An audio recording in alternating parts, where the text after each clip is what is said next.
Yoweri Kaguta Museveni olunaku olw'eggulo yakyeyalinze kye bayita military meeting Entebbe State House. Yoweri Kaguta Museveni, Commander in Chief ow'amagye, yatuuzizza meeting ku State House Entebbe ng'eno nno yeetabiddwamu all military agencies, military personnels bangi baatendiza meeting eno. Ebitongole byonna byonna ebya security ebikuumaddembe byonna byagetinze involved mu meeting eno. Eno meeting yabadde yakaasa mmeeme era yabadde n'omulamwa ogw'okwogera ku security operations ezoperatingibwa mu Uganda ssaako ne outside Uganda, ssaako n'okwongera okunyweza ebyokwerinda mu ggwanga Uganda. Oluvannyuma lwa Robert Kyagulanyi Ssentamu okwogerako mu European Parliament kyabeeraliikirizza nnyo. Newankubadde batuuzizza meeting eno Mwami Yoweri Kaguta Museveni nga n'ekigendererwa kyakwebaza UPDF, SFC, ebitongole bingi nnyo ebyatendiza ebigenda okuba nga nkuleetera okubeebaza olw'okukuuma empisa nti beebale kukuuma ddembe, bakuumye empisa mu bitongole byabwe. Naye njagala nkulaga empisa ki ze bakuumye wano gye buvuddeko mu kalulu akawedde mu kampeyini z'omwaka oguwedde 2025 omwaka gwe twogerako, ssaako n'ebyali mu Kawempe by-elections.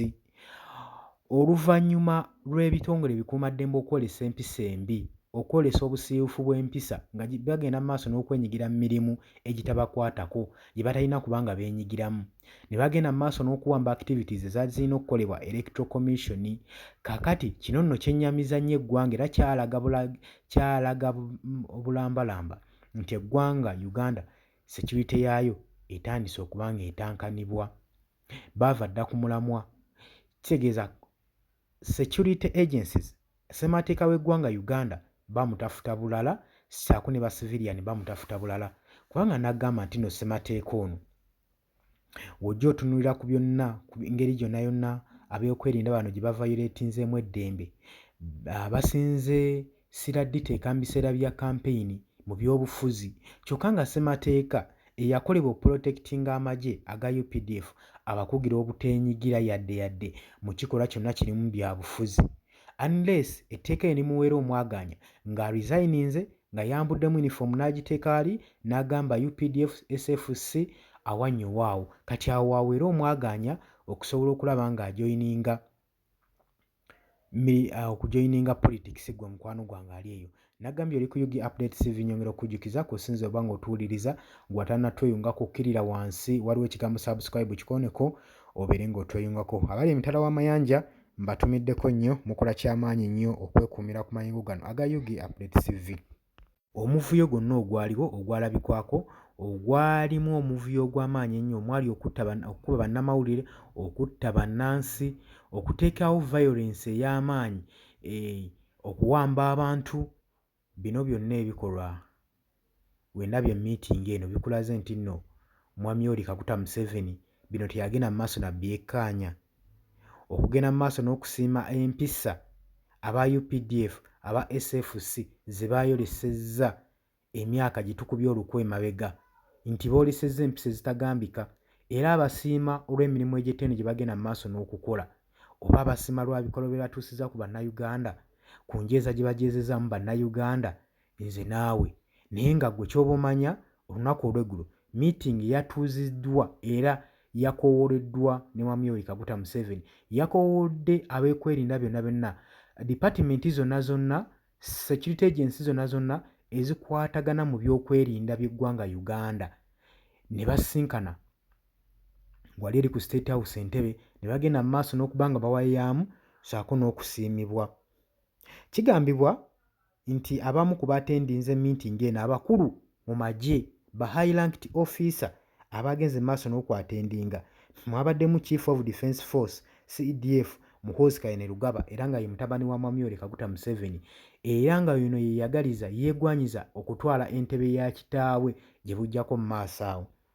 Mwabaddemu Deputy Chief of Defence Force Lieutenant General Sam Okiding naye teyalutumidde mwana, Commander wa Land Force Lieutenant General Kayanja Muhanga naye enkoko yagikutte mumwa yalutumidde mwana naye olukiika luno yalubaddeko. Commander Reserve Force Late General Charles Okid naye teyalutumidde mwana olukuŋŋaano luno.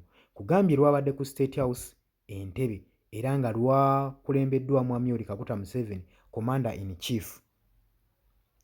Commander of Special Force Command SFC Major General David Mugisha naye teyalutumidde mwana. Officers okuva mu Ministry of Defence and Veteran Affairs nabo tebaalutumidde mwana, nabo enkoko baagikutte mumwa ogenda okwetaba ku lukuŋŋaano luno. Minister Jacob Aboth yabaddewo bulambalamba. State Minister Hunda Oreru ssaako ne Parliament Secretary Rosette Byangoma naye teyalutumidde mwana. Olukuŋŋaano luno yalubaddeko nnyo.